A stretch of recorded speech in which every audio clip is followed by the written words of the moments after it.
Hi, how is everybody doing this evening? How's everybody doing? Listen, we got a lot to cover this night. I'm gonna give you a few seconds to get on. I'm gonna give you a few seconds to get on. I am trying to pin a post to my social media. Hold on one second. Everybody, listen, I got a lot of stuff. We got an amazing guest on. For those of you who do not know who I am, my name is Terrence Ramses, the CIO of Royal Blossom Company, also the host of the Royal Blossom podcast, also known as Thursday Night with Pineapple. So I'm gonna give you a little bit of background about myself. I'm originally from New Jersey, have a West Indian background of the U.S. Virgin Islands and Puerto Rico, and my mission of my brand is to restore, build, and create. To restore all the wealth and resources that have been lost in our communities, to build up the youth and children that are coming behind us, to create a unique commonwealth of like-minded entrepreneurs and put them back in their God-given purpose and talents. Also, our brand values is to be fun, spirited, and passionate about everything that we do. Also, our motto with Thursday night with Pineapple, you just don't know which angle we coming from. So we're destined to connect all the dots with people from different walks of life and to put people back into purpose as well, just like RBC. So let me go ahead and give you a few brand updates. I'm gonna show you this clip right now, real quick. Is hot, fresh, breezy, and built for island life. Our tank tops got you covered, or almost. Grab yours now before they're gone. Limited stock, mad deals. This is your chance to level up your style. Cool looks, hotter prices. Don't wait. Shop now today.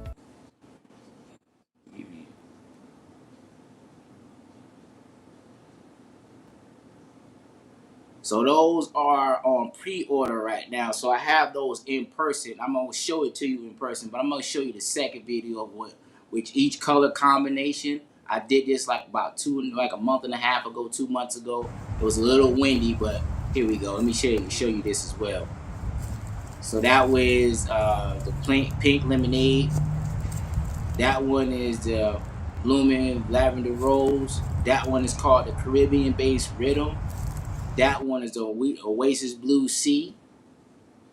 So we have all those different special promotions. So I reactivated a special promotion where you get $5 off if you get 2 tank tops. So each tank top will be $30. So let me show you the QR code so you can scan them and go to the website. Also, if you haven't been to our website is www.royalblossomcommunity.co, or you can scan this QR code right here. It'll take you right to the website. You'll see everything. You'll see some clearance items. You'll see some jogging sets. You'll see some hats. You'll see a little bit of everything that we have going on. So let me show you what else is on store. So this is the Caribbean-based rhythm, or known as the Rasta color. So this is, like I said, this is the West Indian brand. Also, right here as well. Let me go ahead and click this off. So this is a men's tank top. Okay, so it'll have this in a woman's shirt. So the woman's will have a razorback. Also, I'm doing a special collaboration. Shout out to Miss Carla Lynch, known as Miss Rhythms. So we're going to do a special collaboration with the earrings that'll match the tank tops as well. So we have the matching earrings to go with that. You'll have to inbox me for details how to get you a pair of these to go with this as well. So I'm going to show you the electric lemonade. The pink lemonade. The pink lemonade is one of our most popular tank tops. So let me tell you a brief story about this. So this tank top came by mistake. So I was supposed to have my school colors, which is Bethune-Cookman University. It was supposed to come out as maroon, but my supplier made a mistake with the colors, right? So it came out with these different colors. So now, and these was in black. So now we was like, okay, we're gonna use it and call it the pink lemonade. Okay. So this is a women's razorback. This is also $30 too. The 2 for $55. We might do a special promotion for the Caribbean-based rhythm. Might do the 2 for $55 for the Caribbean-based rhythm because that's one of our most popular ones. So we have the lavender blooming rose right here. So you have that tank top. I have that one sitting over there. It's the same thing as a Razorback. And I also have another men's tank top called the Dragon Culotta. The Dragon Culotta is it's like a Miami Heat color. So the tank top is actually white, red, and black. And here's also the other one as well. Here's another one as well. So Oasis Blue, Sea Blue, Ocean Blue Oasis. I changed the name a few times. I can't get this one right for nothing to save my life. I keep changing. I be chopping this one up, and I'm the creator of it. That's what would be so funny about this specific tank top. Also, we have some other things that's on pre-order as well. This wonderful golf polo. I'm gonna show you that one as well. So this is like for something that's casual, something that you want to go into a golf range. You got a job interview. You just want to go out and hang out with your buddies. Go to Top Golf. You can get you one of these on pre-order for $59.99. Also, I have one of the golf shirts on as well. That's for pre-order. This one is called the Sweet Cayenne by V Red. So I'll be having some different combination of names for my brand. It's like named after like different artists, named after different parts of the Caribbean, different plants and items in nature, fruits and vegetables. It's also promoting health and wellness in our community as well. So we wanted to go ahead and get that to you because we're about getting you fit and getting you ready for the beach. Also, some upcoming events that we have. Okay, so with Royal Blossom, the Tampa Bay Caribbean Heritage Festival is June 7th. You'll see us out there, me and my brand ambassadors, you'll see us out there at the 13th Annual Caribbean Heritage Festival known as Can Do, June 7th, 2025. And the address is 1403013 North 22nd Street. And it's in Tampa, Florida. So from 5 to 9, it's going to be a little bit of a carnival performance, a lot of dancing, fun. We're gonna have some food, island vibes, and all that. So you're gonna be able to catch us. I'll have some special promotions for that day as well. So also I have if you're looking to also start a clothing brand or start a clothing business or you need shirts for production, I have the ability to private label items for you. So I came up with a fashion consulting agency named Fashion Loft Silk Pay.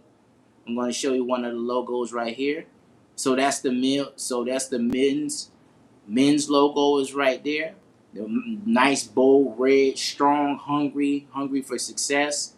It also has a compass in there, so it means anywhere that you want to go from the north, the east, to the west, to the south. We're gonna guide you with purpose. We're gonna guide you to anywhere that you want to go on the planet and with life, when it comes to your purpose and destiny as well. This is the woman's fashion law silk pay logo as well. So we do all types of stuff for women as well. Here's the unisex one, the black one. The black and gold meaning representing elegance, style, class, and wealth. Okay, so if you would have any further questions, you can email me at pineapple@rightbrand.net. And you can also like, share, subscribe to the Royal Blossom Podcast.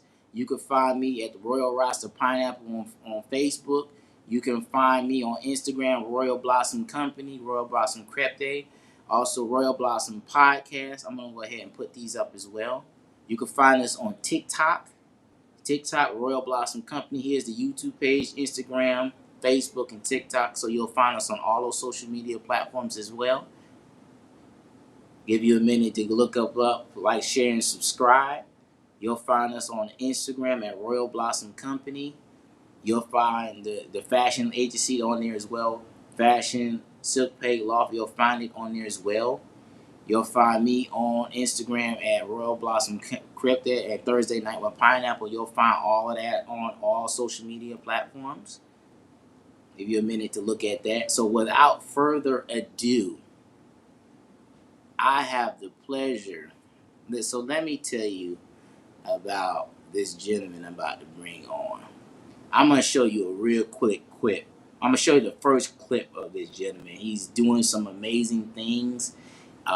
He's changed so many lives across Florida, specifically Volusia County, Daytona Beach, some of Sanford and Orlando. He's doing a lot of great things in these areas in Central Florida area. So let me go Hey, ahead what's and play going this on, clip everybody? real quick. D-Bond coming to you really quick, bringing you a tax tip on Tax Tip Tuesday. I want to talk to you guys about the invisible tax. The invisible tax is inflation. We were taught that a penny saved is a penny earned. But I'm going to be honest with you. A penny saved is a penny depreciated. A dollar saved is a dollar depreciating. You are losing at least 2% of your value of the dollar a year. So if you save a dollar, it's going to be worth 98 cents in a year from now. So you want to beat the power of inflation. Ways to do this is to invest in interest bearing accounts. If cash is king, then interest is the crown. So you want to look at ways that you can employ your money and have your money work for you, whether it's investing in real estate, investing in stocks, investing in businesses, but you want to beat the inflation tax. That is the key. We see right now groceries are more than ever. Houses are more than ever. Everything is going up, and you have to keep up with inflation. So you want your money working for you, invest your money. Let's beat inflation.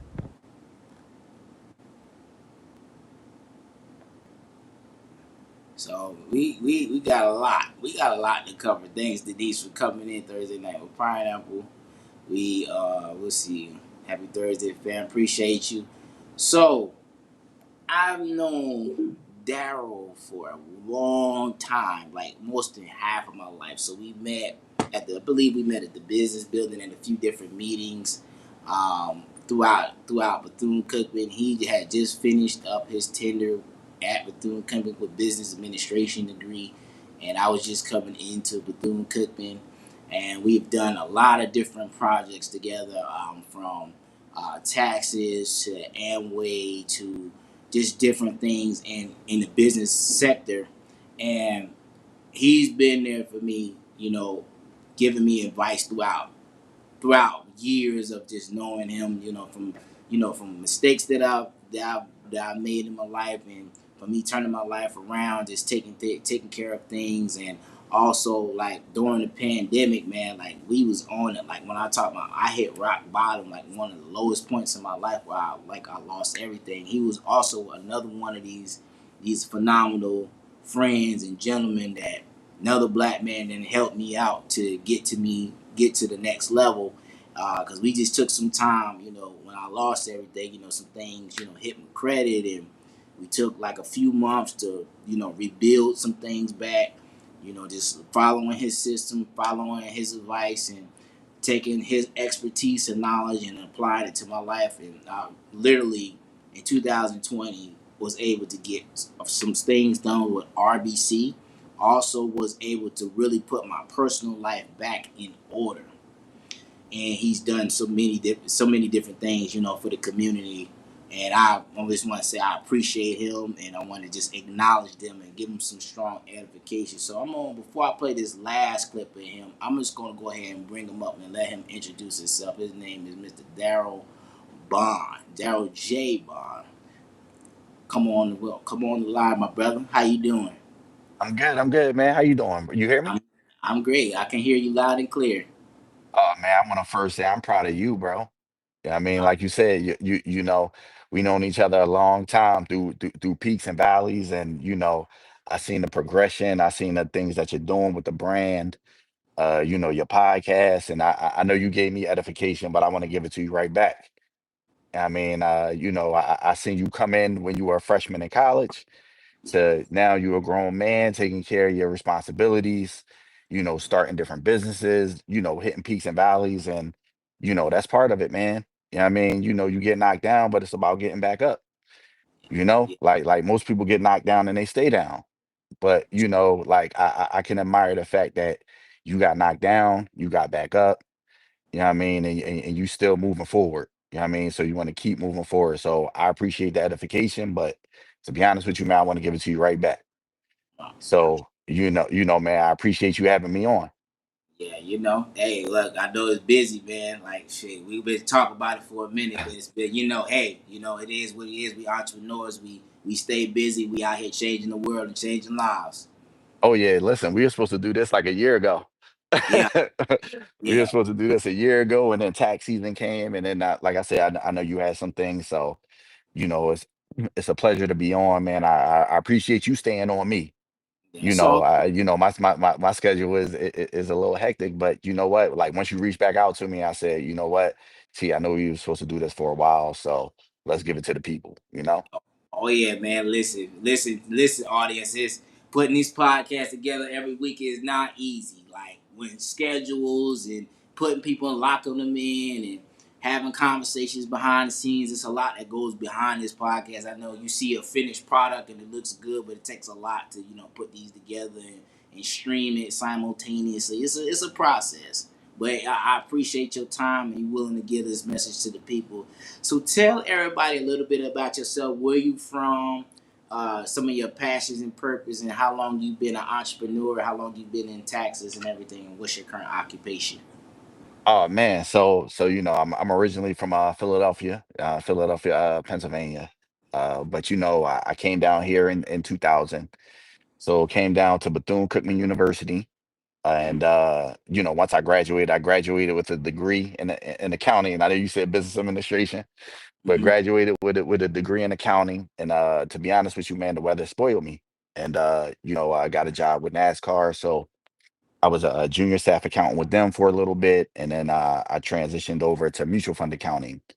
So I was a supervisor, became the supervisor of mutual fund accounting at Bank of New York Mellon, and I did that for 12 years. But during that time, I always did bookkeeping, or I always did taxes on the side. But it wasn't until I was kind of forced, not forced, but during the pandemic, we talked about the pandemic. I actually got laid off. So literally March 16th, they had laid me off. And I was talking to a couple of my friends and they were like, man, the same thing you were doing for corporate, why don't you do it for small businesses and for individuals? So I said, you know what? You're right. Like, why don't I take those, because they need it too. They need, financial literacy too. They need to learn how to, legally minimize their taxes. They need to know, how to build strong credit. They need to know different things about business structures and how to properly structure yourself and, you know, build confidence through, taxes and credit strategies. So I launched, Chance 2 LLC, and I really launched it in December 2019, but I didn't, when I got laid off is when I kind of hit the gas on it. Gotcha. So, like from there, it's just, the motto was transforming confusion into clarity, and taking, turning people's financial fear into financial freedom. And we do that through, taxes and credit strategy. So it's just, a lot of people, they don't realize how much they pay on taxes. Like, taxes is the most, I don't want to dive right into it because I know, we kind of in and out, but Okay, it's okay. You just very you passionate like I'm about what talking to you, you're doing. No, but taxes is the most expensive bill you'll pay. When we earned income, what we pay federal tax. Some people pay state tax. When you purchase things, you pay sales tax. When you purchase something more than you bought it for, you have to pay capital gains tax. Like when you purchase a house, what do you pay? You pay real estate tax. You pay like all these different taxes. When you die, you have to pay like a death tax. So it's like you're constantly having to pay taxes. So a lot of people don't look at it. And a lot of my clients, they're like, man, if I could just make an extra four, five, $600, they thinking about getting a second job. So, but it's like, hey, well, let's look at how much you paying in taxes first. Let's see how we can not get that to the IRS. Let's see how we can not pay taxes. You talking about getting an extra job. Let's see how we can keep some of that money in your pocket just from not paying taxes legally. So, a lot of people are like, you have to pay taxes. Do you? I mean, you do, but if you plan it and you're more strategic with it, you don't have to give all your money to them, right? If you do your budget and you're like, oh man, I'm giving my money here, I'm giving my money here, but then a lot of people don't say, hey, well, I'm giving my money to taxes. How can I not pay, or how can I reduce my tax bill? Just with strategy. So, right? We play sports, or people play sports, they use strategy. So a lot of times you have to use strategy. You can't spend more time planning a 2-week vacation than you do your financial future. You have to really sit down and say, okay, cool. How can I get ahead? All right, what's the first thing I can do? Let me clean up the low hanging fruit. Let me not give my money to the IRS. Oh, and let me try to leverage OPM, which is other people's money, right? They say experience, like just experience, right? They say experience is the best teacher. But what's the other half to that statement? As long as it's somebody else's experience. Because if it's your experience, it costs you time. But if you can learn from the experience of other people, now it cuts your time in half, right? Same thing with money. Like, why leverage your money when you can use other people's money? The bank is trying to give it to you. So if I could just clean up my credit, maybe I can get other people's money at 0% interest and invest in the things I want to invest in, as opposed to saying I don't have the money, right? Because that's what stops people. So my bad. I'm sorry. No, no, But it's no, go okay. ahead. It's okay. Go Before ahead, I get bro. to the, no, it's okay. But when I get to before I get to the next question, a few points that you made about the American household. So I'm gonna throw a nugget in there for my audience. So Robert Kiyosaki says $500 can make or break the average American household. It can put you in a position to move forward, or it can put you in a position to move back. Meaning, like, if we have another emergency expense. So most people don't have any savings. They don't have any type of credit cards to put them in a position to where they can leverage credit if something happens, like a medical bill or unexpected car expense, or something just happens, because life just life, and most people just don't budget themselves right to where they can put themselves in the next level, to where they can put themselves in pivot to to get assets and build things, because people are just living at the red line. And like you said, especially when a lot of people, they don't understand, like, going to get another job, like you said, pays more taxes. But if you leverage, like, skill sets, talents, gifts, and different books that you would read, you can be able to go to the next level as well. And it's not, and honestly, just being honest, to go start talking to tax professionals, okay, CPAs, like Darryl himself, like I have Malika on here, like people who actually do this for a living, not the people that you see at H&R Block and Jackson Hewitt, people that are actually certified tax professionals, to where they're gonna get you a maximum refund. They're gonna they know the tax codes, they know the tax laws.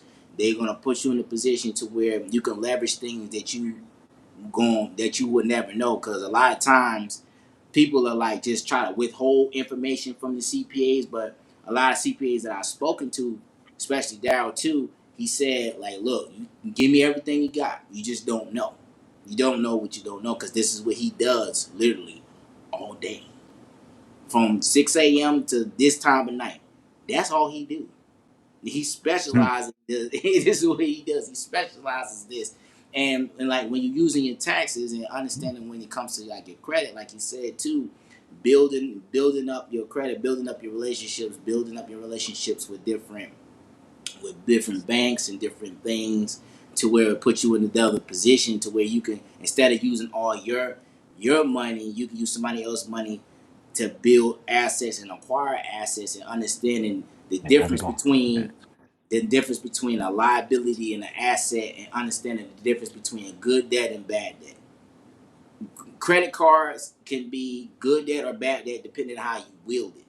Okay, so some examples of bad debt: mortgage, car notes, and student loans. Okay, those are bad debts. So understanding to get rid of those as much as you can. And we're gonna talk about little bit about credit on here too, from from the segment from last week. But understanding how you do that, how you leverage your debt and assets to take you to the next level as well. But most people think like a house, a car, all that, the American dream, which is called the American lie. That is going to put you in a position to where you're set behind, to where you're paying out money instead of using the good debt to build your family future. Like Darryl said, a lot of people just party. They're figuring out what they're going to do for the weekend and spending money on vacations and stuff, instead of, especially in our community, putting yourself in a position to where you're planning for the next 10, 20, 30 years ahead of time, so the next generation and the next generation are in a better position. So my question to you, and pose another question. So what do you specialize in your tax profession? What areas of expertise do you specialize in? Man, it's individual and that's a good question. Individual and business tax planning, tax resolution, bookkeeping, and just strategic tax structures. Like I was meeting with a young lady, literally a new client. This is in real time. Literally meeting with a new client 2 days ago, and we were doing a tax assessment, and she's an accountant, but one of her clients that she does accounting for, they make $5 million. They paid, and they're in California. They paid 700 and something thousand dollars in taxes, right? So we did an assessment, and literally just by switching up her business structure, or I always tell people advice, not orders, but just by having a proper structure and switching up her business structure, because she had four LLCs, she had two sole proprietorships and two single member LLCs. And just from switching up the LLCs and making them, corporations, they're looking to save $376,000. Did they do S corp or C corp? S corp, right? But she had four LLCs, and mind you, another CPA that does her taxes. But you have CPAs that do taxes and just you give them forms, and then you have people that are actually tax specialists and tax strategists. You need somebody that's especially when you start getting up there and making income, you need more strategy. It's not just about doing your taxes anymore. It's about how can I not give them all my money legally? Like, so, we look at it, we have the president in the office now, you know, at time in 2020, because, I actually studied his tax return, he pays $700 in taxes. Now he makes more money than probably everybody on this call, but how did he pay $700 in taxes? Well, it was 8 different strategies he used, and it's legal strategies. So when you have different business structures, when you know about loss carry forward, when you know about converting from LLCs to S corps, when you know about investing into retirement accounts, when you know about paying your kids, when you know about all these different strategies, now you're putting monies in your pocket. So, I know a lot of people, we don't necessarily talk about retirement. We know about 401ks, things of that nature, but it's like you either get the money to the IRS or you can put it in your pocket. So if you know you're going to pay $60,000 in taxes, you need to meet with a strategist and say, how can I not give it to them? Okay, maybe you need to invest in a retirement account. Maybe you need to start a business and pay your kids. Maybe you need to just recycle that dollar back into you. Maybe you need to reinvest it somewhere as opposed to just giving it to them willy nilly. If your kid came home from school every day and he's not eating lunch, and you say, "Why you not eating lunch?" And you say, "Oh man, I'm just giving it to the person every day." You're gonna look at him like, "Why you giving this kid your money every day?" But that's what we do with the IRS. We just be like, "Oh, well, we gotta pay him because everybody pays taxes." So if Amazon doesn't pay it, the the president doesn't pay it, all these companies don't pay it, you never really stop to think, how can I not pay? Right? You think no. Is Guess what? You can utilize it as like levels to the video game. It doesn't matter if you're making a billion, it doesn't matter if you're making 50,000. On your level, how can you not pay them? Right? Like, so you have to come up with strategies to win the game. So how can I not pay them? Not saying that is wrong, not saying that is, legally. Okay, cool. It just needs a little bit of strategy. I just need a little bit of planning. So, yeah, that's, like, so basically, so you said, what do I specialize in?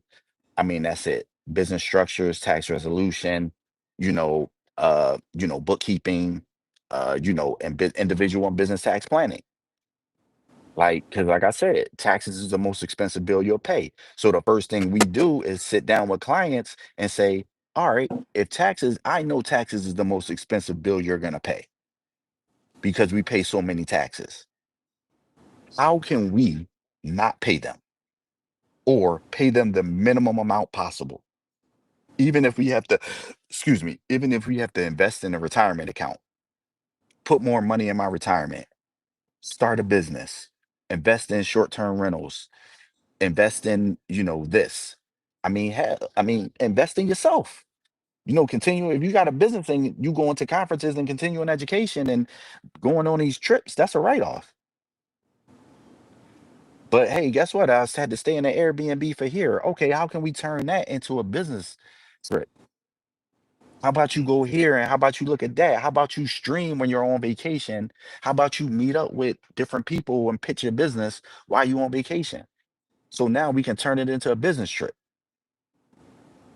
But you just looking at it like, oh, I gotta pay taxes and because that's what everybody does. Guess what? If your kid came to you, it's same thing. And he came to you and said, well, mom, I just did it because that's what everybody does. You gonna look at them like they crazy, right? Yeah. Right? Like so it's like, all right, cool. I'm not doing what everybody does. So if I want to get ahead, I can't do what the masses of people do. So let me plan while everybody, like I said, planning a 2-week vacation. Let me plan how I'm going to do this. So we do that through taxes and credit. So tell the audience about. I'm gonna do a follow up question. So tell the audience about the different tax brackets, because people like people in the working class, Uh-huh. people who have been particularly older baby boomers, they typically say this, and some older Gen X's say this as well. Why the billionaires ain't paying more taxes? Why they ain't? Why we don't never want to tax the rich? Tell them All right. why the rich don't. Tell them why the rich are not taxed. I want you to tell them. I want this is the tax professional about to tell y'all. Okay, so he's gonna tell you why, so we can stop Why saying why those why comments. why the rich Daryl, why the rich don't why the rich don't pay taxes? I please, mean, please tell that them. I mean let's preface like some of them do. Yeah, I mean, like, some of them do pay taxes, but mostly, like I said, I mean, I kind of went over it in the thing, I kind of went over it earlier, like in not necessarily my rant, but it's about strategy. It's about they don't pay taxes because they implement strategy. Like Amazon didn't pay taxes because it's a strategy called loss carry forward. So I'll just give you an Amazon example, and we're gonna come back to taxing the rich. But Amazon had a strategy called loss carry forward, meaning that when they first started Amazon, they were taking significant losses.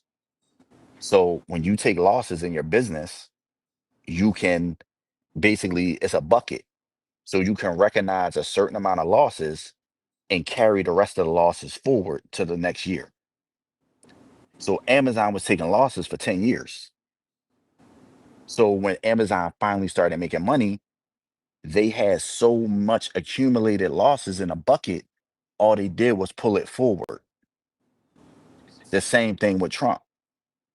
Trump, when you start making money in business, they have money set aside in their loss carry forward because they were losing money. The IRS knows when you first start a business, you're going to lose money within the first 3 to 5 years in business. So what the rich people do is they put those losses in a bucket. So when I do start making money, I'll just pull those losses forward to offset the income that I'm making. Now, we also say, hey, why don't they tax the rich? Or, why don't they tax Amazon? Why don't they tax Walmart? Why don't they tax, all these employers? Well, let me explain this. When you start a business, there's different tax perks. Like we live in a progressive tax system. So when you have a business, naturally you're employing people. Because you're supplying jobs and employing people, those people are paying taxes. Therefore, the businesses get tax breaks. So if you come in and say, oh, well, we're going to raise the taxes, we're going to raise the corporate taxes, all the corporate people are going to do is raise the price of the goods. So we're still going to pay the tax. Mm. So you could say, yo, don't tax us, let's tax the rich.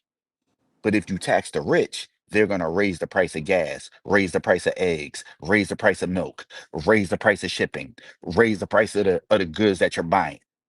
So now you're going to say, Man, why is everything so expensive? We say that now. It's called inflation, right? So, and then you said something earlier about, maximizing refunds. Like, it's not even about getting a refund. Like, you don't want a refund. You're not trying to get them your money at all. A refund is like you gave them money, they're giving you a little bit back, as opposed to here's a little bit of interest you gave us on the money that you let us borrow. So we're gonna give you some of your money back because you overpaid in taxes. No, the goal is to not give it to them at all. Because if you gave it to them, or if you had that money in your hand, like I'll give you a little hack. When I was in the process of buying my home, one of the ways that I was able to pay off my debt, because I wasn't able to get my home, full transparency. When I purchased my home, I learned how to fix credit because I had to fix mine. So when my credit was messed up, I had to fix my credit. And when I needed extra income, I changed the exemption on my W 2 to basically bring that tax money that I was paying to them. And I used that tax money to pay my debt off. So I didn't have to get a second job. Like, I'm telling you from experience. So a lot of people like, man, how can I pay off my credit card debt? Easy. Your credit cards are probably 26, 30%. Why don't I take the money I'm giving to the IRS, get that money and pay off my debt? So instead of waiting for a refund, why am I giving it to them? I'm not going to give it to them at all. Oh, and by the way, I have a business, so I take write-offs, so I'm able to offset that money that I was supposed to pay in taxes, because we live in a progressive tax system. The more you make, the more you pay in taxes. Unless, like I said, you have strategy. So one of the strategies is start a business. It could be something simple. You like, hey man, I need to make more money. All right, well, instead of getting a job, start a business. I'm not saying this is not, not starting a business is not for everybody, but you started a business. Yep. Hey, guess what? You started a clothing brand, you started a podcast, you started this. Why? Because I get write-offs, because guess what? I can write off my cell phone bill now. So guess what? W-2 people, you can't write off your cell phone. Guess what? Business owners can. Hey, guess what? You can't write off your internet. Guess what? We on a podcast right now, right? What you need to be on a podcast? Internet. What you need to be on a podcast right now? A cell phone. So aren't we using this for a business purpose?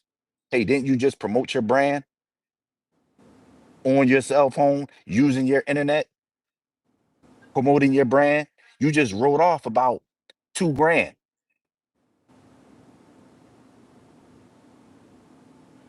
So now my income is decreased by 2 grand from doing something that they incentivize you. So the goal is to not give it to them at all. It's not about getting the max refund. I don't care about a refund. I haven't gotten a refund in years. I'm not giving it to them. And if I'm giving it to them, they getting a bear. Guess what? I'm $700. There you go. Because I can legally write stuff off.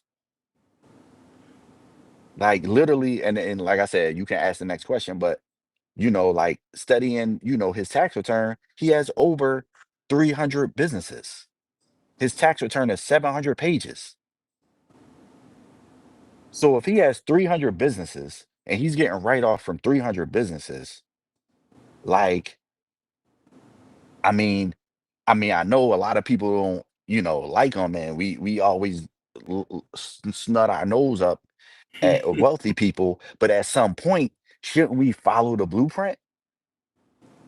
Like, if they're not paying taxes and the goal is, man, I'm trying to get ahead, why don't I follow the blueprint? I'm not going to be that naive. If wealth is created this way, and this is how people have been beating the system, I'm not going to reinvent the wheel. I'm going to follow suit. Hey, guess what? You get write-offs for investing in stocks? Yes, you do.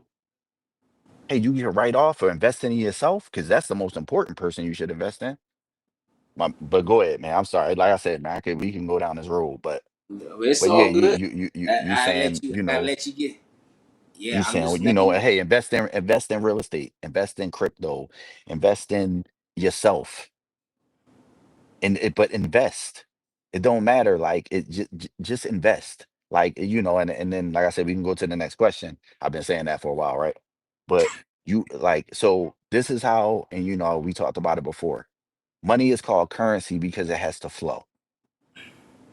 So when your money stops flowing, meaning your money stops moving, two things happen. You spend it or you pay taxes. So the reason why the rich don't pay taxes is because their money is always moving. So they get their money and it's moving to payroll, it's moving to investments, it's moving to stocks, it's always moving. It's moving to real estate. They're reinvesting into assets, income producing assets. So as long as your money keeps moving, you're not going to pay taxes. But it's as if it stops moving, you're going to spend it and you're going to pay taxes. And then you're going to wonder, where's all my money going? Mm, So you want to keep it moving. Like it's a flow. Currency, it's a flow. Keep your money flowing. The cash flow statement, keep it flowing, and you will not pay taxes. And you will always, like I said, invest in an income producing asset, even if it's in yourself in the beginning, even if it's in your skill set, invest. So yeah, got man. got you. So speaking of the IRS, I read an email. Quan said you said a mouthful, and Keisha said I need to get my money movement is stagnant. We're gonna help you out. We're gonna get you right. Oh yeah, yeah, we gonna get you right. Yeah, we're gonna get you right. So I read in the email not too long ago because I'm subscribed to his mailing list. He got a lot of interesting stuff for Tax Tuesday, and he sends it out, and there's a lot of useful information for your business and any updates about what's going on with the economy, inflation, all that, etc. So I read an email. Hmm. So I wanted to ask you this. I know the IRS, the Internal Revenue Service, they're doing something new. I think I seen it in your email a few months ago. Saw the ERS is the External Revenue Service. So, what is the difference between the IRS and the ERS? Oh, right. What What is All to right, be all right. So expected from so so that's still in the works. So the IRS, so Trump is creating a new division. It's called the External Revenue Service. It's still I don't think it's here yet, but there was talks about it. Doge is going to be over it, Department of Government Efficiency. But basically, the Internal Revenue Service works for the Department of Treasury. So the Internal Revenue Service, the job for the Internal Revenue Service is to basically collect taxes from the domestic people, so us. So, we send our tax return to the IRS. Anybody that owes pays their taxes to the the Department of Treasury, and they pay it to the IRS, Internal Revenue Service. Well, the External Revenue Service is being formed to collect the tariffs. So, you've been hearing a lot about tariffs, and you've been hearing a lot about, the foreign revenue that, Trump is opposing. So ultimately, in the beginning, the rhetoric was the ERS, the External Revenue Service, was going to replace the Internal Revenue Service because we're going to be tariffing all these countries. So that's where the External Revenue Service comes in. They're collecting the tariffs from the foreign countries, whereas the Internal Revenue Service collects basically the taxes, the tariffs from us.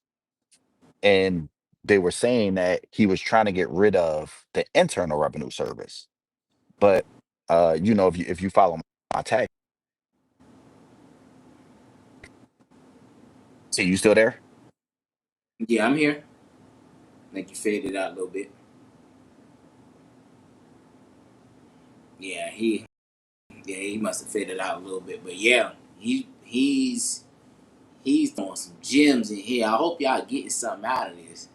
He is throwing some amazing gems in here. Oh, They you trying to let hey, him you be. They got it. trying to disrupt his broadcast. Every time we jump All to right, something, yeah, they yeah. trying to disrupt us. Hey, Go listen, ahead. they trying to stop us, bro.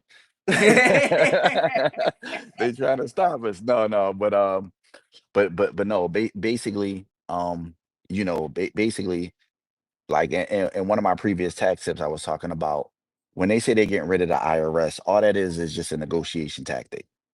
Like he's saying like, "Hey, I'm getting rid of the IRS." Basically because he's trying to get tax bills passed. Like it's just negotiations. Like when you go to the negotiation table, what do they teach you? You always go high. So you Yep. always going to go extreme because you know eventually we're going to meet in the middle somewhere. So if I say, "Hey, you know what? I'm getting rid of the IRS, but I really want tax bills passed," we're going to meet in the middle and say, "Look, I want you to not tax the people so hard because we gonna make up for it in tariffs, but we still not getting rid of the IRS. We still got to fund the Department of Education, the Department of Defense, Social Security. We still 37 trillion in debt. So like we can't just get rid of the IRS. It's not even possible. But Gotcha. if I start high, I know that we'll meet in the middle somewhere. And that's where that comes from. So the external revenue service is pretty much is collecting taxes from the foreign entities, I mean the foreign countries. So it's Gotcha. the tariffs and stuff that is going to be over collecting the tariffs. Okay. Keisha has a question. She said, "What does that mean that we'll eventually have to not have to pay federal taxes?" Oh no, we're always going to have to pay federal taxes. Like we may not have to pay as much, hopefully. You know what I mean? But we're still gonna have to pay. We're still gonna have to pay. Like I know that's what he's saying. Like, oh, we're getting rid of the IRS. You're not gonna have to pay taxes. You're not gonna have to. That's just him. That's the whole negotiation. That's me throwing it out there because I know that we're gonna meet in the middle somewhere, and maybe we'll get a tax break. Maybe they'll up the earned income credit. Maybe they'll give you more of the child tax credit. But as far as getting rid of taxes, not happening. We still gonna have to pay. Don't even believe the extreme. Seriously. It's all good. So that's some good stuff, man. That's a lot for the IRS. So let's pivot. Let's pivot to credit. So we was talking about Okay. it with credit last week with Lavera, but we got to do a deep dive. Okay, we're gonna do a little bit more of a deep dive because we have done some great things in the last few years. Me and Darryl have done some great things. There's a lot Absolutely, bro. we have learned some special strategies with the credit bureaus with Experian, Equifax, TransUnion. We have learned some special things, and we're going to talk about that right now. We about to pivot this last part to the credit. So tell us how long you've been doing credit repair, and tell us the Man. process So of disputing items. okay. Talk to us. All right. So like I told you, I had my house 10 years. So I've been if you count mine, I've been repairing credit for like 11 and a half years. Okay. And like I said, it started with mine. So you always had to. I was the guinea pig. And some of the things that we use to, even when we were fixing your credit, was a lot of people don't know that it's secondary bureaus. Like, so let's start just from the beginning. If you want to to repair your credit or raise your credit score, the first thing you do is pull your credit report. Of course, pull it from all three bureaus. More than likely, if you were to have all three credit reports next to each other and you go down the credit report list, like Equifax is gonna have variations of your name that TransUnion isn't. Like you're gonna have different variations of your name. You're gonna have multiple addresses you lived at. You're gonna have multiple, jobs that you worked. So, yeah, I mean, one of the first things that, I'll walk you through even the process we did with you. So, one of the first things you do is you want to clean up all that information that's inaccurate off of that. So you want to have one name on your credit report. Like I said, so if you pull it, you'll see multiple names, like multiple aliases you have on your credit report. So you want to have one name on your credit report. If you have, let's say, collections or charge-offs on your credit report, and you moved a little bit, you want to delete any of the old addresses that are associated with that charge-off or that collection. So you want that off your credit report. You want all the employers, if you have multiple employers, you want to update it to one employer on your credit report. Yeah, I mean, so now you have one name because this just shows consistency. If you have multiple addresses on your credit report, if you have multiple aliases, it makes it seem like you're unstable in the credit people's eyes. Like if you clean up this information, like that ups your credit report 20 points just right there. If you can get everything uniform. So once you do that, then this is the part that we worked on with you, and I know you wanted me to touch on it a little bit. So the secondary bureaus that a lot of people don't know about. They know about the three. They know about Equifax, TransUnion, and Experian, but they don't know about the secondary bureaus. Like they don't know about the LexisNexis, the Innovises, the Core Logics, the check systems.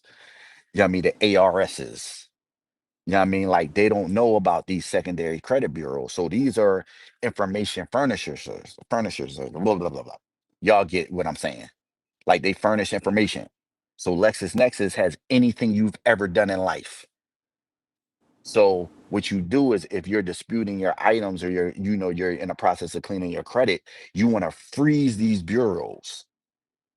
You want to put the freeze on them because when you start disputing items or you start challenging items, these bureaus and these creditors, all they do is go to the secondary bureaus to see if your information is linked to their creditor on there. But if you freeze those secondary bureaus, they can't verify it. And if they do come back and say verified, they're lying and you're going to ask them for proof because you froze those secondary bureaus. That's how you get stuff off. You get stuff off because a lot of people don't know I need to freeze the secondary bureaus because I know all they're going to do is go to LexisNexis. I know they're going to go to check systems. I give you an example. Like, let's say you're trying to get an apartment. You try and get an apartment, they pull your credit. You're saying that you think they're going to Experian, Equifax, TransUnion to pull your credit when you get an apartment.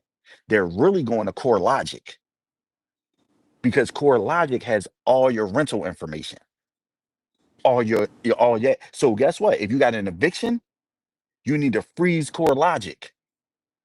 You didn't hear that from me. So if you try and get an apartment, or you trying to get, something, or you got a foreclosure or something, they do all the real estate and mortgage data. CoreLogic does. Just like check systems, if you're trying to open up a bank account, check systems are furnished. They have all your banking and checking information. So if you ever wrote bad checks, you ever had fraud in your account, and you trying to open up a bank account, check systems they go to. They don't look at your credit report. They look at these secondary bureaus. So if you freeze those, now they can't verify the information. So now when they go to verify it and it's frozen, either they're not going to reply to you, they're not going to reply to you, or if they do come back and say verified, the next step is how did you verify it? So sometimes it takes multiple rounds to get stuff off because they come back and say, "Oh, we verified it," because they hope you go away. And then if you also look at your credit report, it's like 30 different things you can dispute from the date the account got open to the balances they have. Like a lot of times, like if you put your credit report side by side, like I said, Equifax, TransUnion, Experian, they'll have different amounts that you owe. They'll have different open dates that you opened the account. So if all of them had different open dates and all of them had different balances, somebody's wrong. Which means if we dispute them, somebody's wrong. So it got to come off some report. And that starts the dispute process. Like I said, it's just like taxes. You have to review. You have to be strategic. You can't just believe what they're putting on your report. You got to prove to me that it's right.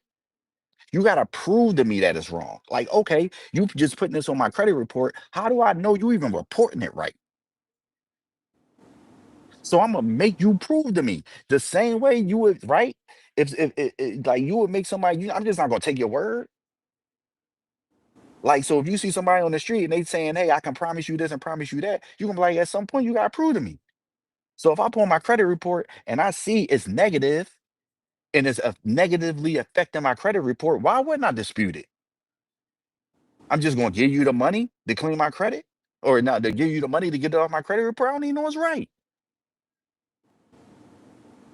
So yeah, I'm gonna go to, like I said, the secondary bureau. So if I'm gonna dispute it, I'm just gonna freeze those first. I'm not saying that, sometimes it takes multiple rounds and you gotta box with them a little bit, and they gonna come back and say this and they gonna come back and say that. But the bulk of the battle is, oh, let me freeze the secondary bureaus first.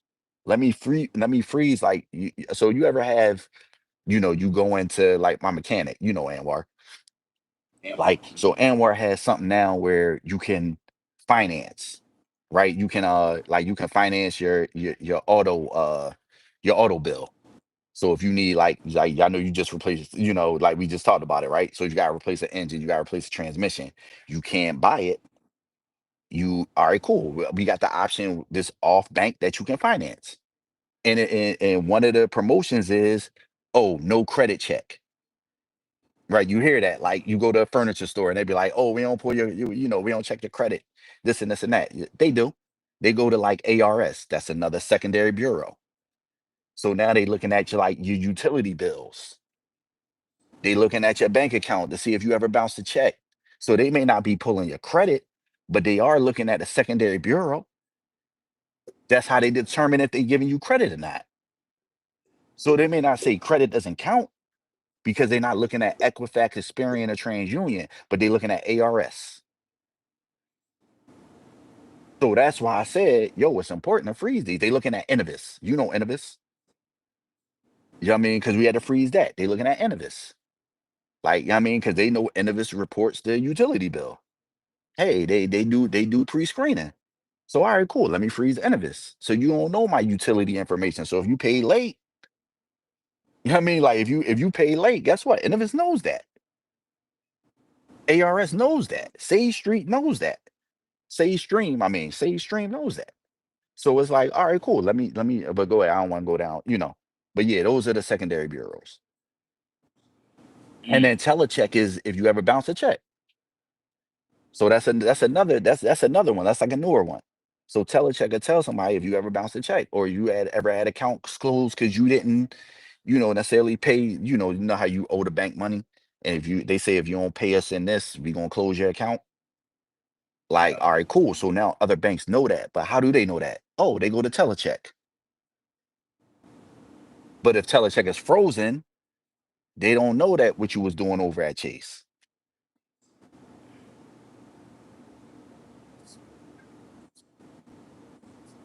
we gonna let that process. Keisha over here losing her mind, and Keisha is in the comment. She was like, "I need to get this corrected." She said, "Wait, this secondary bill." She said, "Stop it." She said, "I need to start freezing my stuff." Yeah, listen. Denise, The like I said, the core logics, the Sage streams, the ARSs, the LexisNexis, the check systems, the telecheck, it's another one, what? National Consumer Telecom and Utilities Exchange. Like, it's so many secondary bureaus that it's like, man, I need to freeze those because, like I said, it's not just about freezing your credit report. It's about the secondary bureaus, and they have all your information. Like, so you thinking it's out in the matrix somewhere? That's what's happening. They're going to the secondary bureaus.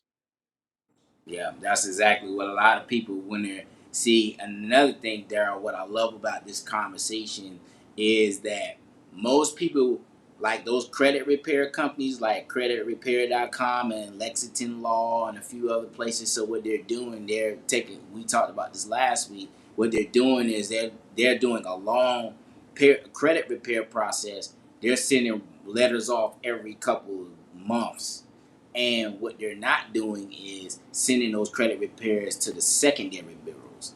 They're not freezing the secondary bills. Most people don't even know that the secondary. So a lot of things, why some things are not coming off of Equifax, Experian, and TransUnion is because they, like he said, the secondary bureau. So they're okay. This okay. We're gonna dispute it here. Okay, we're gonna go around them. We're gonna go to the ARS. We're gonna go to LexisNexis. We're gonna go to Lightstream. We're gonna go here and sit there and see. We're gonna verify. Most people, they don't think about that. They're like, why is this not coming? I know this is not accurate, but they're going to the secondary bureaus. So if you have your letters and you send it to the secondary bureaus like that. So I wanted to bring up another point. So who regulates the credit bureaus? Who polices them? Oh, you're right, you're right. That's the CFPB. Yeah, I What does that mean, stand for? like that's the Consumer Financial. Hold on. No, it's the CFPB. So the Consumer Financial something Bureau. But basically, they are the police for the credit bureaus. So if you're disputing something and it's not coming off and you know it's inaccurate, you go to the CFPB. Like, so you can literally, they have a portal for themselves and you can upload the complaint to the CFPB and basically they police them. So now you dispute it with them. So that's like the next layer of credit repair and credit reporting. Like like you have to know all these different bureaus. Like you have to know the secondary bureaus. You have to know the Experience Equifax TransUnions. You have to know the CFPB. Like you have to know where to go. Like because there are different rounds. Like because they will give you the runaround. Like they basically will just come back and say verified and hope you go away. And then eventually, if they're not listening to you, you have to know where to go next. Like, all right, cool. Like, all right, like if you have late payments, like sometimes if it's one or two late payments, hey, you may want to call them. Say, hey, I was going through something. Like I think we did that with you. Hey, Hmm. you know what? It was COVID. I had COVID. I was experiencing this. This is normally not like me because late payments hurt you more than collections do. So, like a lot of people think, oh, it's collections, but no, late payments hurt you more than collections ever will. So, if you know you had late payments and you don't have a lot, maybe you have like one or two, man, I would call them and basically, hey, you know, my dog had a hangnail, and I was going through it at this time, and this, I'm joking, but hey, this is not like me. XYZ. I was going through a hard time. I'm in the process of buying a home. I always say ask for the supervisor first because the supervisor is the one that can help you, not the representative. So if you are to run this play, always say ask for the supervisor. Don't let the representative help you because they just trying to impress their boss. So you get their boss on a phone and then you say, hey, you know what? I have no complaints with the company because I learned to step over mess and not in it. So you say, hey, you know what? I had no complaints with the company. I actually been with y'all for 5 years. I actually had no complaints. I like you guys, but I recently pulled my credit report and I saw, I had a few missed payments, a few late payments on there. I'm in the process of buying a home. This is severely hurting my chances. Is there any way I can, you guys can help me remove this from my credit report? Gotcha. That's worked for a lot of my clients. Work for you. Like, He ain't lying. you know what I mean? Like because if it's not a lot, if you didn't miss them a lot, if it's just one or two, I know if I get the late payment off, you up 60 points. So if you like, man, I'm at a 640, I'm at a 630, and you have a late payment on there, just know you up 50, 60, 70, 80 points if you get that off. So yeah, I'm asking for the supervisor. Once the supervisor gets on, I'm gonna big up the company. Hey, I appreciate y'all, love y'all. Y'all been doing great things, but here's the situation. What they say, feel, felt, found. This is how I feel. I mean, felt this. I mean, I found out this. But hey, at the end of the day, can you help me out? I'm really trying to buy this home. It's severely hurt my chances. Is there any way you guys can remove this late payment from my credit report? As you can see, this is not like me. I was going through a dark time in my life. I'm not saying lie, but you know what I'm saying? I'm just saying, I was going through a dark time. It's not like me and, XYZ. But you have to do it Hmm. with the supervisor. If you do it with the representative, they can't help you. You need the supervisor on the phone because they're the only one that can mark the account and help you out with that. So that's a strategy that you can use too. Okay, I hope y'all get some good nuggets on there because we about to close out. This man is dropping. He's dropping $20,000 worth of information in an hour. Okay, Listen, man, so we try and help you Nick. get the business funding too. That's a whole nother podcast. Oh yeah, We're so we we're not gonna even gonna talk talk about briefly. that. Like unless you want Yeah, we to. need. Yeah, we're gonna talk about that briefly, real quick. Denise and Keisha have a question. Denise's question is, when is your next class? And Keisha said, how close do you get to reach a 800 credit score? So, my next class, I'm not sure. We had to do a class, but I do tax tips on my and credit tips on my Instagram, which is my name, Darryl Bond. So you can find me on social media, both Instagram and Facebook at Darryl Bond. I do give the information is free, but you're right, I do charge for the execution. So I give people a lot of free information. I do believe like that's one of the things that we lack is the information and the execution of it. So, I try to save people, money, of course. But, if you need help with the execution, I'll definitely help you with it. And then Keisha was what did Keisha ask? She's, I'm gonna put it up. Oh, how do you reach your 800? So, all right, cool. That's a good question. So basically, a 800 comes over time, right? So, like, credit is tiered. So you'll have people that, like it's the average of they say like 15 or 20 years of credit brings you to the next tier, which is 800. So you can have people that have perfect credit, never miss credit, never miss, payments, but they're still stuck at like a 750, 760, 7, like they don't hit the next tier 800 because you have to have a minimum of 15 years of credit history to hit that next tier of credit. So even a 750 or 760 or 80 is just as good as an 800. Like I know a lot of people, want the 800 or 850, but even if you have top tier credit and like you're still there, you're still going to get the benefits of somebody with an 800 score. So don't necessarily focus on a score, focus on your profile, right? Because I know people that have 720 credit scores and they still get denied credit card. Their They go, Hey, they go hack. Yeah, they trying to hack the system again. Man, listen, we get mad. See, as soon as them gems get dropped, man, they trying to hack my system. Yeah, man, we get this we gonna get this information to you. I don't care what this no, the no, internet. oh I don't no, care. no, we good. So listen, so like what I was saying was, it's not necessarily about your score anymore. It's about your profile. Like, I know people that have, 720 credit scores, 730 credit scores, and they still get denied credit because their profile is thin. They have one credit card they've been paying on for, 5 years, and yeah, they have a good credit score, but the creditors now are looking for you, looking at your profile. So do you have a car note? Do you have multiple credit cards that you've been paying over time? Do you have a mix, a good, what they call it, a good credit mix? So a mortgage payment, a car note, a couple credit cards, maybe a AU, which is a trade line, an authorized user. Like, so now they're looking at your credit mix now and how many credit cards you pay. So now the more credit cards you're paying on time, the stronger your profile is, and then more they'll trust you.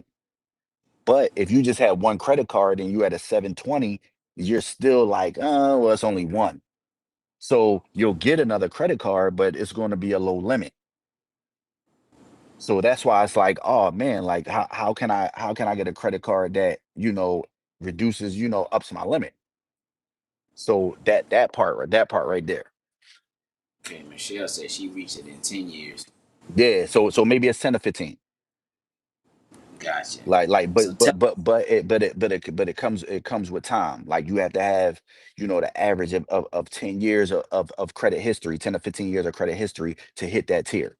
And then if you have a trade line, I mean, on there that goes into your score, I mean, that helps you too. That goes into the mix, that goes into the credit history, and that helps you with the years.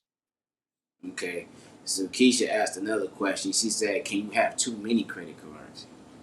I mean, you can. I wouldn't say you can't have too many credit cards. I mean, as long as you can pay them. To be honest, and that's kind of what we talk about transitioning over to business credit. Like too many credit cards is if you can't pay them and they high interest. So, a lot of times you can have credit cards and you're paying if you're only paying the minimum balance and they're at 26% and 30%. Like, and you gotta pay 10 of them. Yeah, I mean, and now it's straining on your finances. Like, yeah, that's a little too many, and that's why we help people pivot over to the business credit card side because they have a lot of cards. Like Chase is one of them. Truist has one 0% for 18 months. Chase has one 0% for 12 months. So your payment goes down significantly, and you at 0%, so it's free money. So you just have to kind of like, you just don't want to. It's good to use credit. You just don't want to misuse it. Like, so if you had too many credit cards and the debt that's on the credit cards is, you know, I'm paying for a pool or I bought clothes or, it's not generating you income, I would say, yeah, then that's too many that's not serving a purpose. But that's advice, not orders. Like if you're gonna leverage credit, like nowadays, like you gotta leverage credit to, that's one of the things we teach people too. Leveraging credit to yield you some income, invest in an income producing asset. Like we used to be scared of credit. Oh, credit, it's only for an emergency. You won't run credit card and you only want to use it for emergencies. But how the wealthy get wealthy is what? They leverage credit to get them income producing assets. So guess what? Even if my interest rate is 20%, what if my return on investment is 50%? It doesn't matter what my interest rate is. You know what I mean? But if my interest rate is 20% and all I'm doing is paying for clothes and food, I'm losing. So now the new hack is I'm leveraging my credit to yield me more income. You know what I mean? Like, how can I leverage my credit to yield me more income as opposed to leveraging credit to listen? They say people spend money that they don't have to buy things they don't need to impress people they don't like.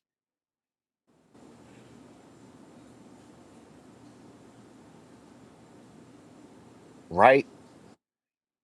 Like, I'll repeat it. People spend money they don't have to buy things they don't need to impress people they don't like.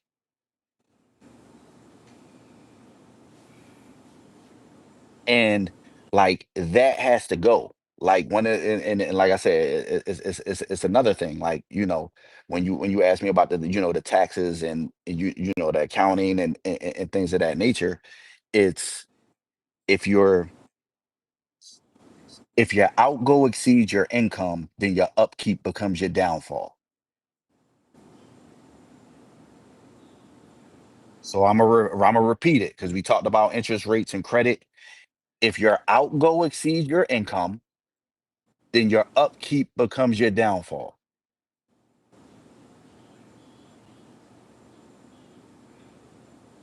So I want y'all to understand that we have to start looking at ways, whether it's saving on taxes, whether it's using OPM, other people's money, whether it's this, we have to increase our income, not increase our expense. Like we have to look at ways and guess what? Saving on taxes is one of the easiest ways because I give it away willy-nilly. So if I could just start there, like forget like if I could just start there. All right, how can I take OPM? They giving you credit. The bank gave you money. That's not yours. So if the bank gave you money, how can I take this money that they gave me and double it? Because everybody like and like I said, then I'm done. I promise. I won't go too long because we already went over. Like Okay. one of the things we talked about before we got on this call, we'll let the people in and then we done. Was shifting from the hustler mentality to a business owner mentality, right? Because everybody works hard, bro. So if everybody works hard, why isn't everybody rich? Because everybody grind, right? Everybody's a grinder. Everybody work hard. Everybody want to hustle. So I had to learn and still learning that, yo, I had to shift from grinding and being a hustler to, okay, let me shift to being a business owner. Let me start being more strategic. Let me start working instead of working in the business, working on the business. Let me stop wearing all the hats so I can build the machine. So like as we do stuff, we have to be more strategic. You know what I mean? Like so back to if the bank's giving you money and they gave you credit, why wouldn't I take the credit and try to flip it? Like if we want to go back to being a hustler and grinder, like why am I just buy things? Why don't I invest in something that's going to give me that money back? And then we talked about the banks, and then we done because we talked about the banks. So banks work on a point system, meaning that I met with a young lady. She worked at Bank of America. She was working there 30 years, and she told me this. She said banks work on a point system, meaning that how the other half does it is they'll take money. Like, so let's say that they'll go to the bank and they'll get a loan. The bank will give them a loan. Like back in the day, they used to just, give them a personal loan. So they used to take that personal loan and instead of doing like home renovations and stuff like that and stuff around the house, they used to give it to their stockbroker. Because a lot of people say we don't have money to invest in the market, right? So they used to take the loan, give it to their stockbroker. They used to come back to the bank in 28 days and pay the loan back, take the profit, put it in the safety deposit box so they don't show the money, and then come back 2 weeks later and get another loan. But because they paid that money back, what does the bank do? They give them more money because they paid the money back because they work on a point system. The more products you have with a bank, the more they're willing to work with you and give you more money. So guess what? I have a car note with Wells Fargo. I have a checking account with Wells Fargo. I have a savings account with Wells Fargo. I have a business credit card with Wells Fargo. Why? Because they willing to work with you because you build a relationship with them. Like we got to start building relationships. It's not about it's about who knows you. So you like, oh man, I want to do it all myself. No, how about you leverage? How about I start building the relationships with the people that had the money? You talking about I need a rich friend? The bank got all the money in the world, right? We'd be like, oh man, I wish I had a rich friend. Yo, don't the bank have all the money? So why wouldn't I build a relationship with the bank? So when a bank pull my credit, they see I got a 760 credit score, and they like, yeah, we'll give you auto loan. Matter of fact, we give it to you at 0% for 72 months. Hey, you know what? Yeah, you know what? We'll give you a business credit card. No problem. We'll give it to you at 0%. You like, yo, where the money at? Oh, the bank got all the money. So how about I build a relationship with the bank?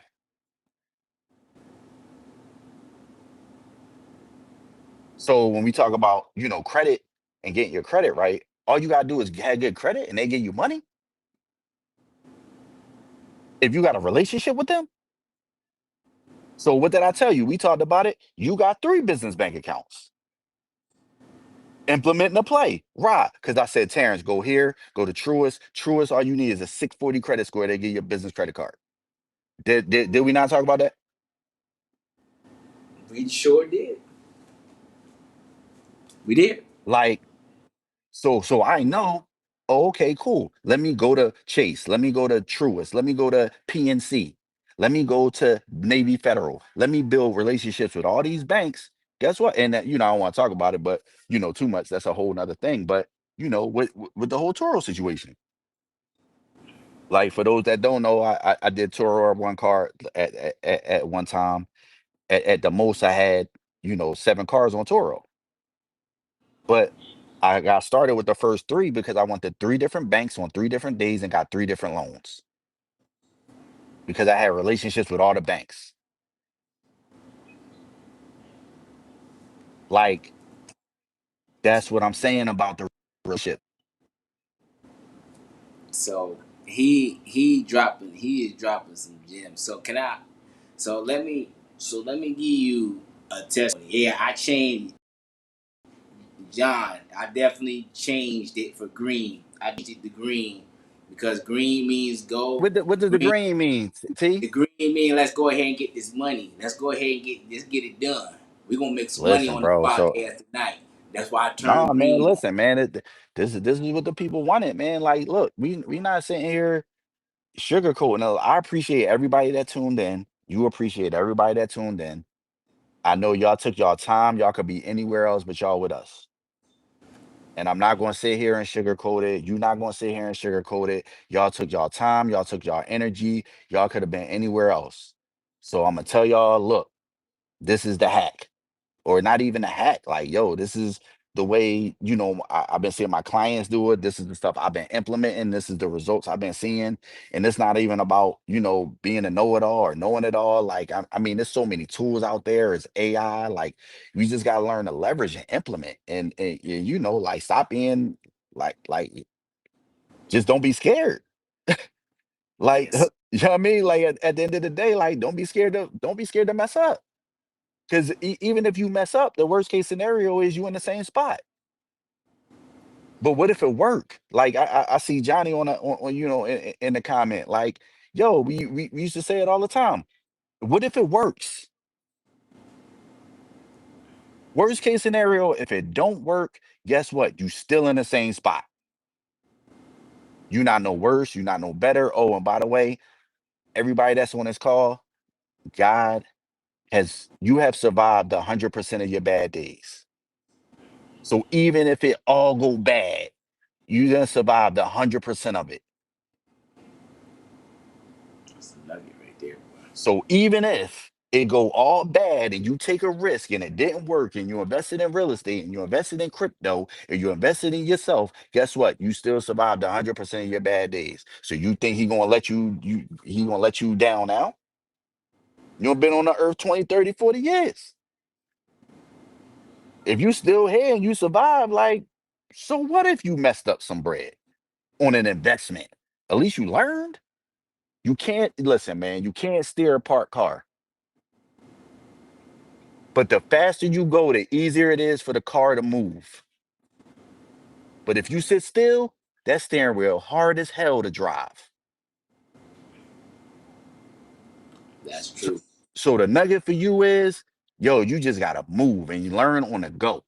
Not saying going on the go, but take knowledge and move. Like the difference, we talked about this before we got on the call, T, and then like I said, I'm done because I know we over. I said that before. The difference between like the people I know and maybe me and a lot of other people is when if I read a book, man, I read chapter one and I apply chapter one. I'm not waiting to read the whole book. If I get the nugget, chapter one, oh, they said do this, I'm applying that right now. So why everybody's like, oh, I'm reading the whole book tonight. Oh, all right, cool. Well, I'm gonna go ahead and read chapter one and I'm gonna apply chapter one. And once I see if that worked, I need to tweak that. All right, cool. I'm going to chapter two and I'm gonna apply chapter two. So it may even take me longer to read the book, but I'm applying it as I learn. I'm not waiting to learn everything before I go.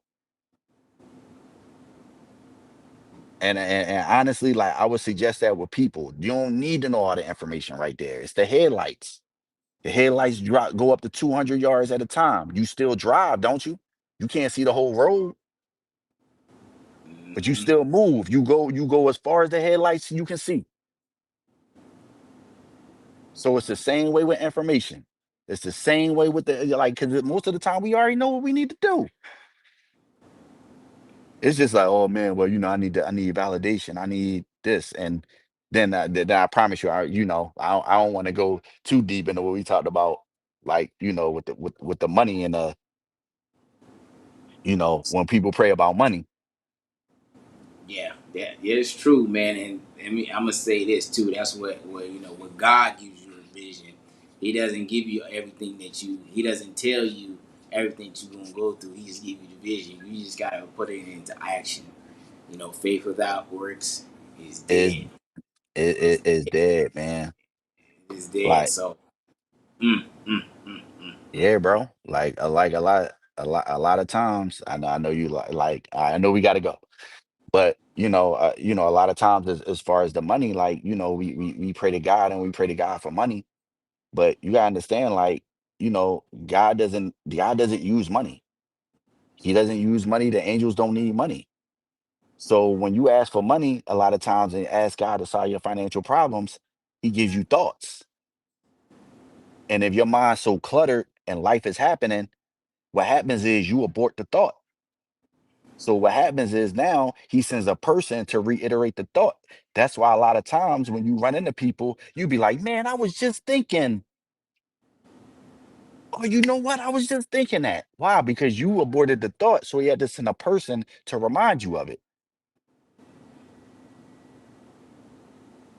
So he's not going to give you the money. He's going to give you the thought. So now you had a thought. You just got to execute on a thought. And you always going to have a person that comes and reminds you when you forget. That is so true. But let me tell you this. So before we get out of here, I'm gonna turn. I'm gonna turn purple today. So I'm gonna give you my testimony about me Talk that following talk, T. Darryl's system, Darryl J bond system, savings and loans. My whole So government. whole government. This man is in with a whole government. So for the first thing, when I went back in 2020, I had some things with my credit. He was like, "Man, you got some things to do. We're gonna do the first rounds. You did the credit repair letters, froze a bit. Everything step by step. He told me to do. I'm talking about within the next few months, a lot of stuff, just stuff that shouldn't have been there, came off.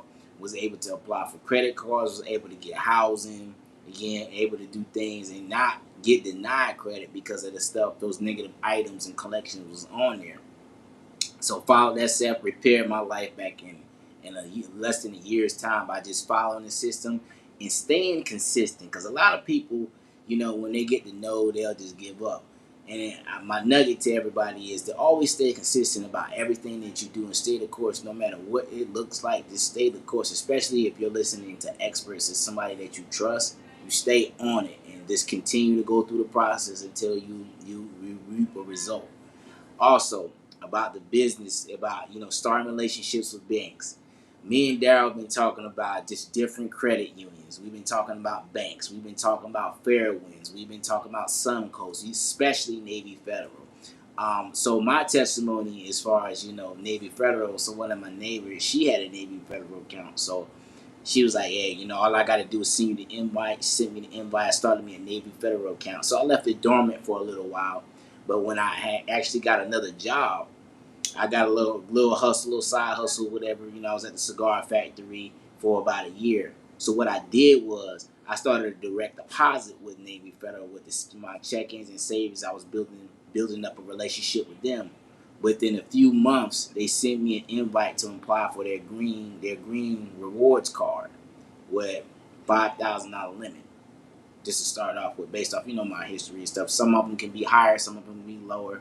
They'll send you the invite with the bank, so you're building your relationships with them. Same thing with Truist. I just opened up a Truist account a few months ago. When I'm talking about, my name is not even on the Truist account. It's just my business name. And when I say like you get offers, get special promotions, credit card promotion. I got a personal account with them. So there's a lot of different things. I got multiple bank accounts to build multiple relationships, to build multiple assets. So we have relationships. So if I can't get my stuff fulfilled in this bank, I can go to another bank and get that fulfilled. And just have, like he said, keeping your money flowing just doesn't stay put. It's like a currency. A currency continues to flow. So listening to him has benefited my life over the last few years. And sometimes things take time.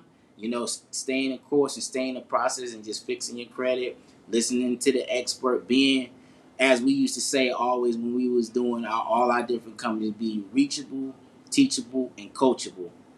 Being coachable is the most important thing. Not going against the grain, listening to the expert, not questioning questioning him to where like, yo, you being a burden question, but you asking positive questions in a way to where it's going to move us forward to where we're not, an over analysis by paralysis. We don't want to do that. So that's my testimony. Like, it's everything that he said works and is verifiable.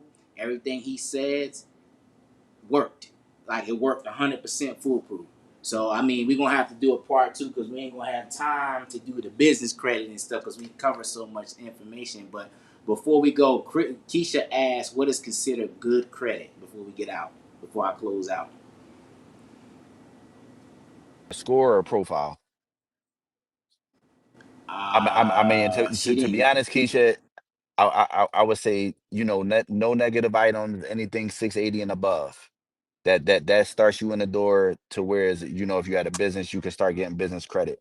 They start taking you serious at 680 and above. If you go to any banks and you try to apply for, business funding, the minimum outside of Truist, which is like I said, 630, 640, they're gonna ask for 680 or above.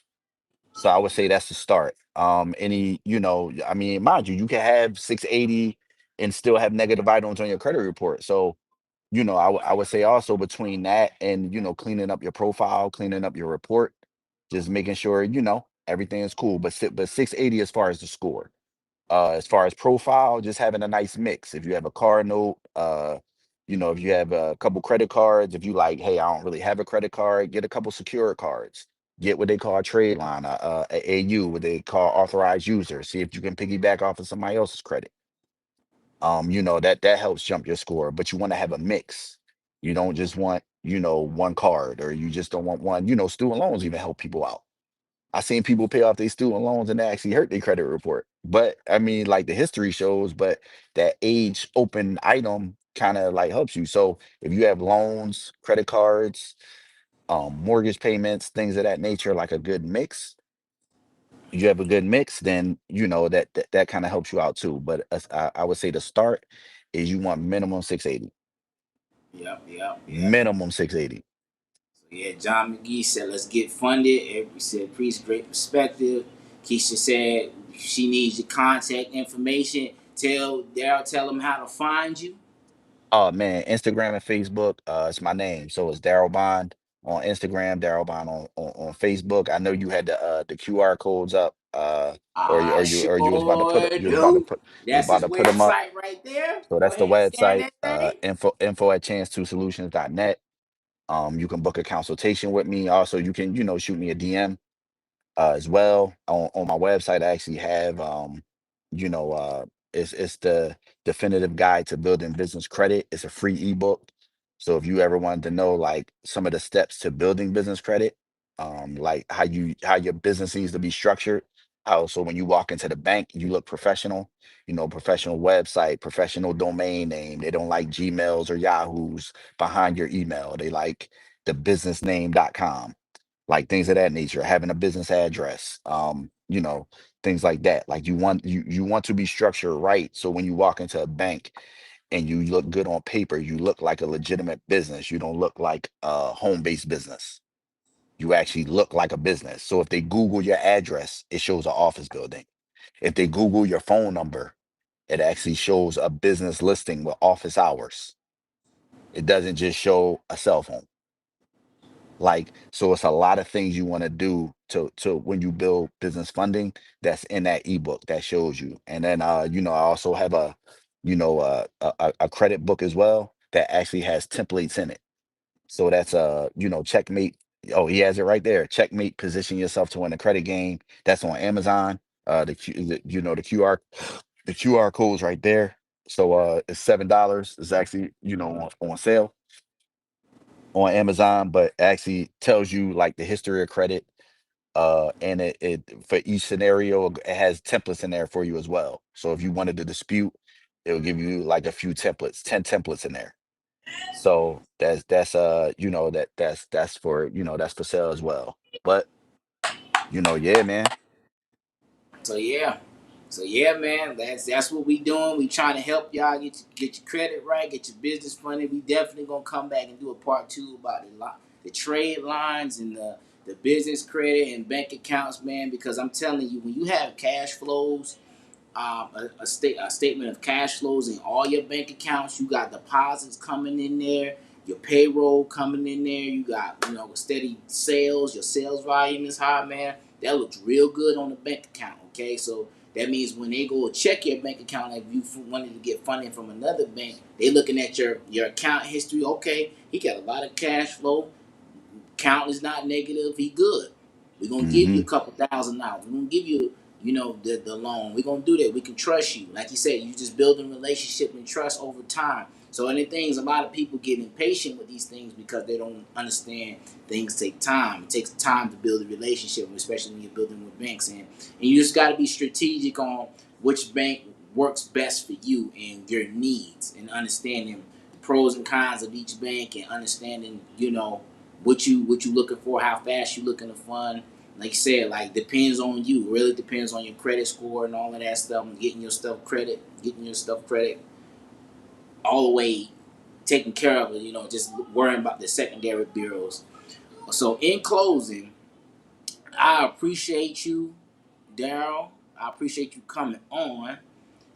Oh yeah, yeah, yeah, yeah, absolutely, absolutely. She's like, Keisha says I don't have a business yet, but I would love to get educated beforehand.